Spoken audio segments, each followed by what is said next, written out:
don't tell her, show her. Life is all the bad experiences. How come the baby doesn't cry? The craziest part. She is her happiest. We have come loaded. The Modern Parenting Podcast. We're proud parents.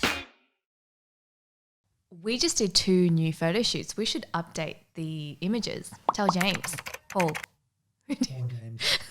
James Paul. James Paul sounds like a saint. Sounds like a saint. I was actually just reading about sex in Sapiens.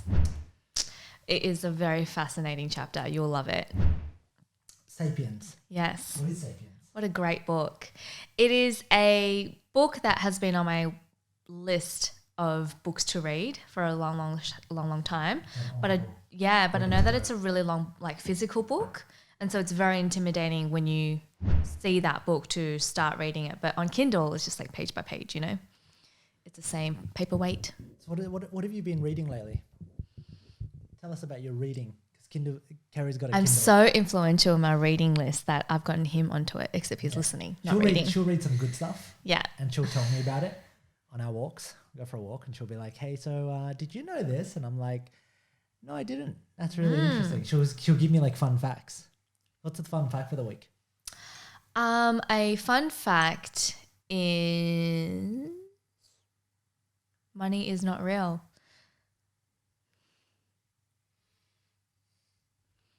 But because we all believe it's real, then it's real. Right. I think the fun fact, I think you were telling me about that, and it was money is the currency, that it doesn't matter if you're rich, you're poor, you're black, you're white, you're Vietnamese, you're Chinese. It's the currency that we can all talk to and agree with, and that's really, really cool. Yeah. Money is the only non-discriminative system that we have in the world. Okay. It doesn't discriminate whether you're yellow, black, chocolate, white. I love it. Peanut butter, etc., etc. Exactly. So 2020 holidays. 2020, what a year. Yes. And in our intro, the first little quote that we had was show her, don't tell her. And I feel like this particular Christmas is us being to the extreme of showing Ocean what we want holiday and family to be like versus just telling her, we live by these principles of community, of depth, of growth, and then all of a sudden we just go, Christmas! Well, I really think holiday becomes quite stressful at times, right? There's so much obligation. And I know growing up in a big family, there's a lot of obligation because there's dinners and lunches and people that you got to invite over and barbecues that we're hosting, and I really think it's a time where you start to do things because they've become obligation or they've become habit, as opposed to you doing things for the sake of you wanting to do things. And so this year I've kind of stepped back, and I've made it a year where I'm going, okay, do I want to be spending my Christmas around these people? Is this the best thing that I want to do with my time? And almost it's really selfish, isn't it, Keri?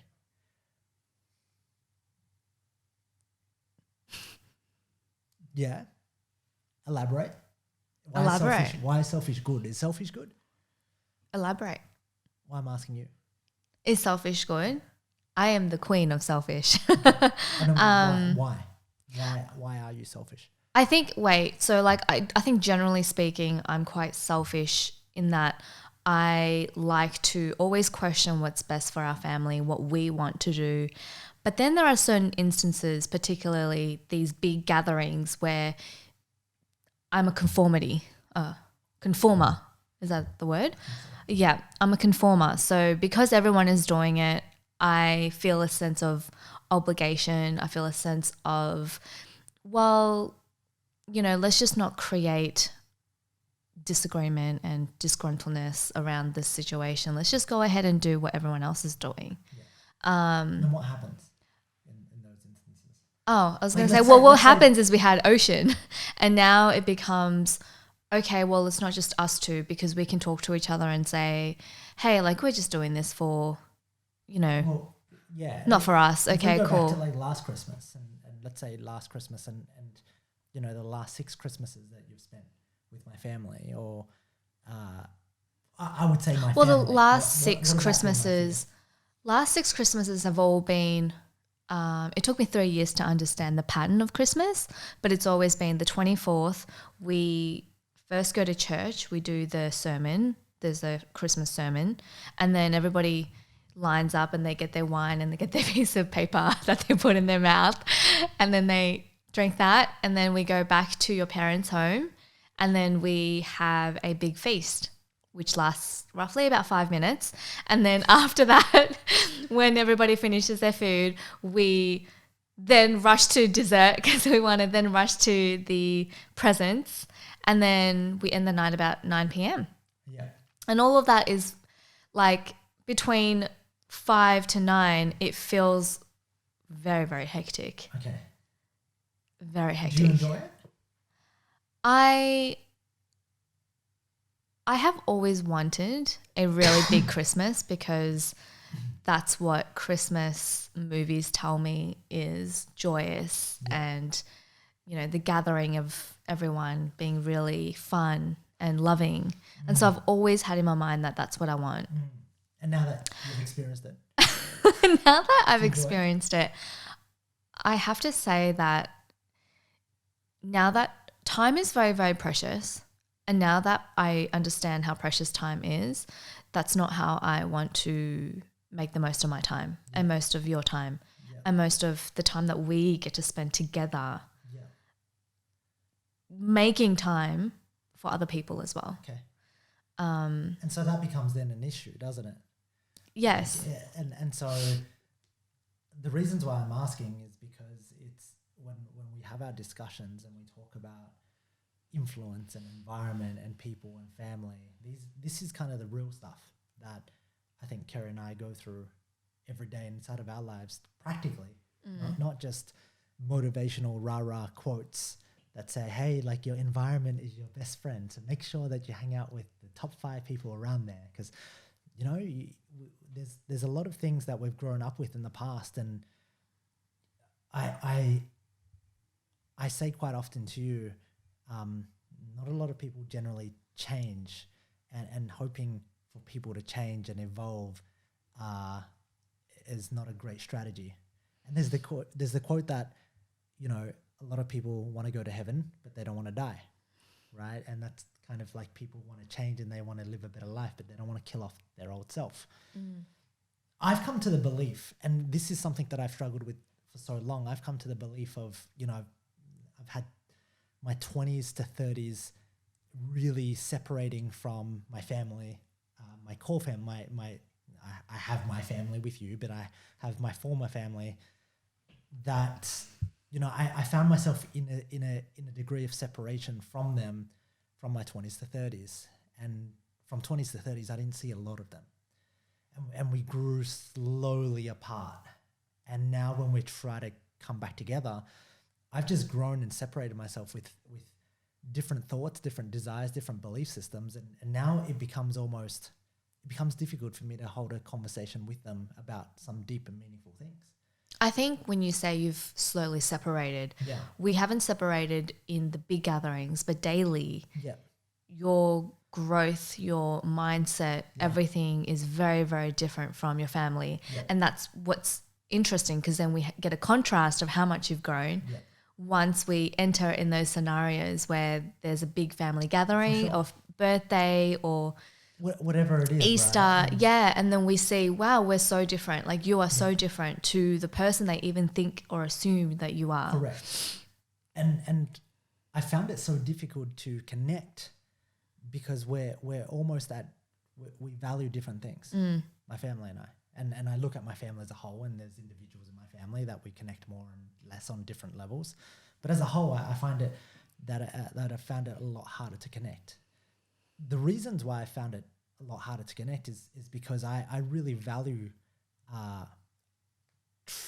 truth, like speaking your truth. I really value not sweeping things under the carpet and not paying the price later. And that's, I value transparency. I value keeping your word. I value people that try, like just try their best. It doesn't matter how successful you are, just as long as you try and you don't give up. And you don't just go, oh my God, my life's just this way now and I have to live with it, but you're different. Like my chess game. Like, yeah, we're playing chess today on the app. And so this has, but it's taken 10 years for me to go on my own journey, and then trying to come back to Christmas dinners and sitting there and having a conversation about, I don't know what we'd have a conversation about, food, what would we'd probably talk about COVID-19. We'd probably talk about Trump and Biden. We'd probably talk about, who's traveling where next year and what are they doing it's next like, year. I imagine this has just popped in my head. Yeah. Everybody's their own news outlet. Yeah, like your Sky News, and then you've got 9 News. Right. Yeah. But not having that deep and meaningful conversation, that connection, that really like, hey, so how is your world? Like, what's happening in your world? And I think for me, there's so much pain and truth that we can learn from that. Quite often when I ask people how are they doing, and everybody's response is, yeah, I'm doing great. Don't ask me about the real stuff. Let's not have the conversation about the real stuff. Let's kind of let's keep it up here. Let's save face. Let's pretend everything's okay. Let's not get out, And as I talk to individuals more inside of my family with big relationship problems, I want to listen. I want them to talk and listen and try to work through it, and not just repeat the same old patterns over and over again. I think I've lost a lot of patience for that. I don't value that, which is why there's less and less connection with who I am and people, because of different values. I think that's how people grow apart. Yeah, and I think generally you and I don't have a lot of friends, and part of that is because we're very strong. Yeah, like we're very strong in our truth setting, and we don't take the small talk very, very well. Yeah. And so it's very hard for us to make friends. And it's not as though I'm asking somebody, what's your life's purpose? Like, don't get me wrong, I'm not going to strike up a conversation going, oh my God, what are you here to achieve? Don't ask me that, because it's more so talking about some of the lessons that you've learned this year. Yeah. What's a painful lesson that you've really been vulnerable about? Yeah. And not wearing a mask. Yeah. And having to cover up and not talking a whole bunch of shit. Yeah. And so I think the hardest part is when we can let go of friends who we don't connect with. That's hard. Yeah. And then it's another level to go, all right, you are your environment. Letting go of your siblings and family, your mum and dad. Yeah. Like if those people are the environment that holds you back from being the next evolution of yourself. Just a better, you know what, and it's hard to say it, like just the more pleasant you. I really think if you're, I think my sister texted me a message a while back, and inside of the message we're having a disagreement, and she wrote, I have an obligation to my family. And I'm like, but that's a rule. Like, I don't have an obligation to anybody except myself, is really the root cause of my own truth. I have an obligation. And her truth is and her different. Truth is her worldview, which is why we have disagreements and we clash. I go, I've got an obligation. I know that if I look after myself, the people around me, Ocean, you, will be looked after. And I know that if I do things that I don't like and people please, but not truly aligned to what I like, then there will be a lot of build up of resentment. There'll be guilt. I'm doing things out of guilt. There'll be resentment, and then I'll end up hating you because I'm empty. And that's what I see a lot of. I see a lot of my family giving away and doing things out of a great intention to want to be better, but they're so afraid. Well, they're so depleted. Yeah, they're depleted of their own energy. Yeah. Yeah, and their own needs. And they're giving from a place where you're not full. Yeah. And when you're giving from a place when you're not full, you always expect. Yeah.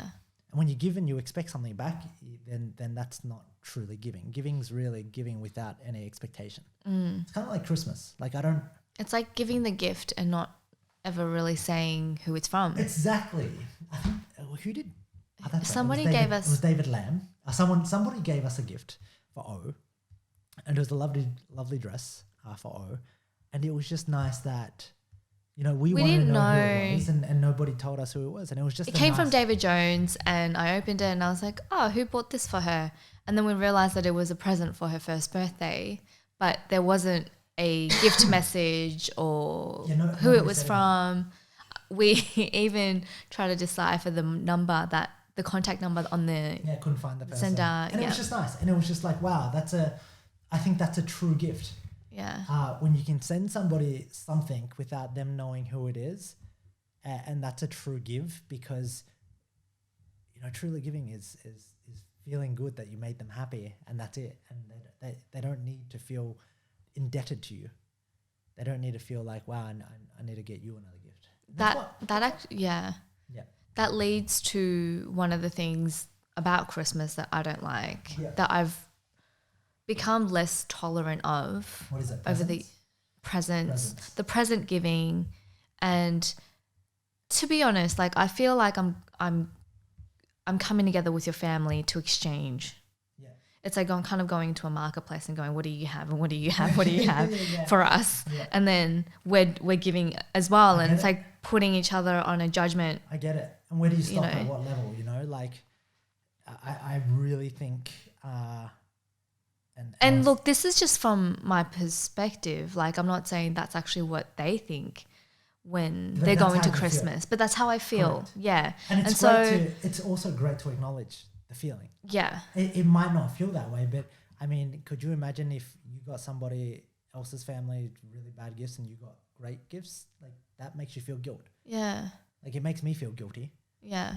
So then I'm waiting 365 days for the next Christmas to really overdo it. And it's you know, it's supposed to be a place just filled with happiness and joy and getting together and just having a great laugh. And I almost feel like there's so much unspoken pressure. Do you know what's the worst at the gift giving? What? Asian weddings. Yeah. Asian weddings, when they count your red pocket. And you went to a wedding where they... Yeah. So that was the bridesmaid's role.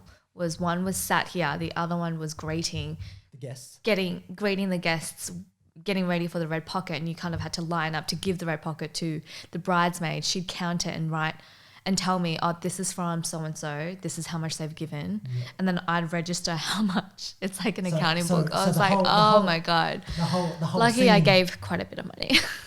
The whole scene is, you know, the bride and the groom, and this is the reception, this is kind of the nighttime party, and the bridesmaids are sitting out the front greeting people, and then, you know, they're sitting right next to the gift register, and Asians really don't like gifts. They like red pockets. Yeah. And so they would take the money out, count the money, and then write how much money next to your name. Yeah. It just felt like an accounting book. Yeah. I think old school, like when I think back, you know, a couple of generations, I think that made sense. Like in a couple of generations ago, it did make sense. It was like, you know, people had sheep, people had farms, people needed to... Weddings were a true exchange of value. Hey, I give you my daughter. Yes. Who is going to breed your next generations for you? Yeah. You give me your pig. Yeah, but that was it. But a lot of the times, wedding inside of the ancient cultures were about alliances with families. Yeah. They weren't so much. Yeah. Love. They were like, hey, we're going to create a powerful family, and we're going to create unity between the two families. So true. Which is why it was actually an exchange. Yeah. I think Tiffany and Co converted it to love. Did they? Yeah, they converted the diamond, not the love. They created an engagement. I don't know. Valentine's created it to love, maybe? Maybe. Yeah. Who knows? Maybe. Hi, Kitty. Oh, hey, Kit. Hope you're well. Hope you're recovering well. She's just commenting. And your new boobies? This is on live.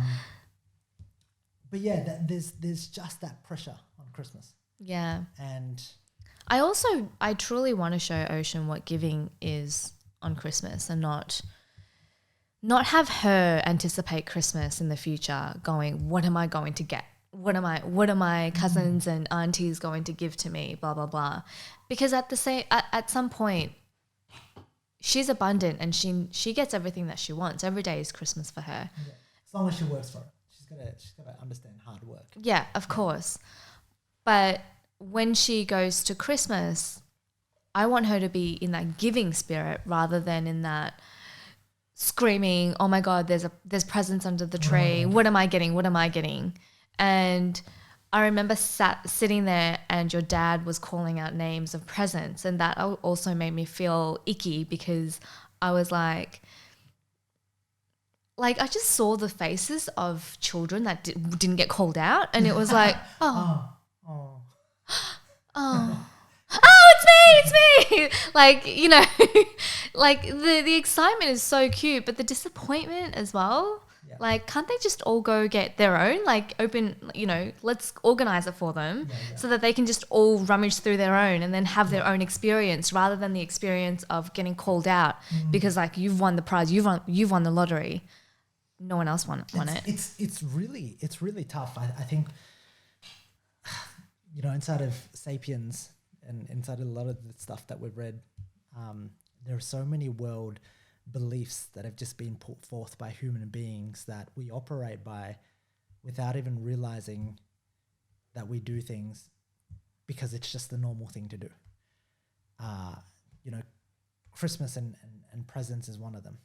And I was saying this to Keri this morning on our walk. I'm like, it's really funny how, you know, on Christmas Day, everybody wakes up happy, excited.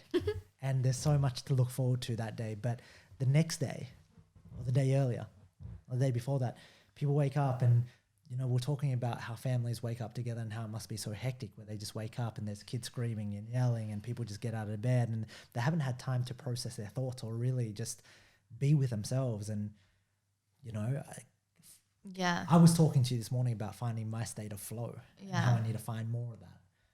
And when I don't get that, I'm not good for anybody. Not my team. I'm just not operating in this free-flowing state.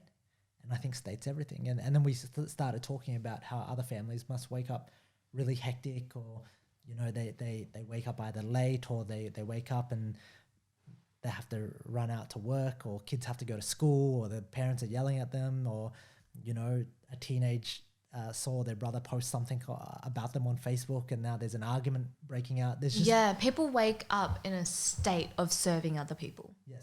Like, as soon as you open your eyes, you're thinking about your children, you're thinking about your husband, you're thinking about breakfast, you're thinking about everything outside of, okay, how am I feeling right now? How am I feeling today?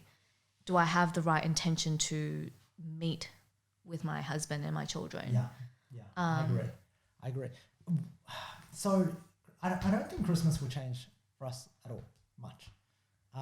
Aside in terms of our day to day, what we do, how we wake up, how we feel per se. Like on the 25th, you're saying? I'm not gonna wake up going, oh my God, it's Christmas Day. I can't wait to get all the gifts that I think it's because every day is so good. I think every day is just built so good and so consistent that there isn't this my life shit for 364 days of the year. And then, oh my God, 363. And then my birthday. Above average. My birthday and Christmas, I'm so excited. I used to feel that way. Yeah. Yeah, I used to, being a kid. I used to look forward to Christmas. I used to look forward to my birthday. I would get treated nice on my birthday. And I just go, why do we have to live in that paradigm when that becomes so common? Why can't we have that every day? Yeah. It's like the annual commercial contract that every human has. When it's my birthday, you treat me good. When it's Christmas, it's unspoken. It's like, why don't you treat me good every other day? Yeah. Why can't I be? Why do I feel shit every other day of the year, except for my birthday and Christmas? That's all. These are just my weird thoughts that I ponder about. We discuss. Anyway, how's your Christmas? What do you got planned, Kitty? But aside from that, I think, you know, we'd love to wish you. So this is our compromise with our day, because I think what we decided was that it's not about not showing up at all, because we do want to show up, but we do actually want to spend time with our loved ones. we're going over during the day before the 5 p.m. chaos happens, and then we're going to spend the day with Lynn's parents and enjoy their presents, not present, and help them set up for the 5 p.m. And then after that, we're going to have a small dinner, but a little bit bigger because Ocean's there with my parents for that 24th evening, which will be the first time in the last 6 years that's ever happened. Yeah. And then Christmas Day will just be really chilled out. I'm thinking about baking. I'm thinking about cooking some food for the day. And then I looked up, I think it was last night, I looked up some places that were open on Christmas Day. Yeah. So there's a brunch place that we really like Right. that's in the suburbs that's opened, which I think we'll go there for brunch. Yeah. Yeah. Just a really nice, casual, relax enjoyment with our family. Yeah. And this is by all means me not having a go at anybody. If it makes you happy, do whatever makes you happy. And I think for Christmas, it's just felt so hectic for so long that just because we do it every year this year, I think breaking tradition is sometimes a good thing. Letting go of breaking tradition. It's hard. It's the hardest thing to break Breaking tradition. But it feels right. And look, if it fails this year, we have next year. Do you know what I mean? That's it. And that's the truth. Like, we think that if we break it for once and for all, we can't ever go back. But Christmas is going to be around next year. Yeah. Fortunately or unfortunately. That's it. And yeah. Yeah. Well, that's a wrap. We're going to go see our little one. Yes. But thanks so much for tuning in, and have a Merry Christmas. Stay safe. Be happy. Happy holidays. Happy holidays. Enjoy your time with your family. It's precious. It's don't take it for granted. That's pretty much it. Don't take it for granted. Have a wonderful break, everybody. We'll see you in the new year. Bye for now.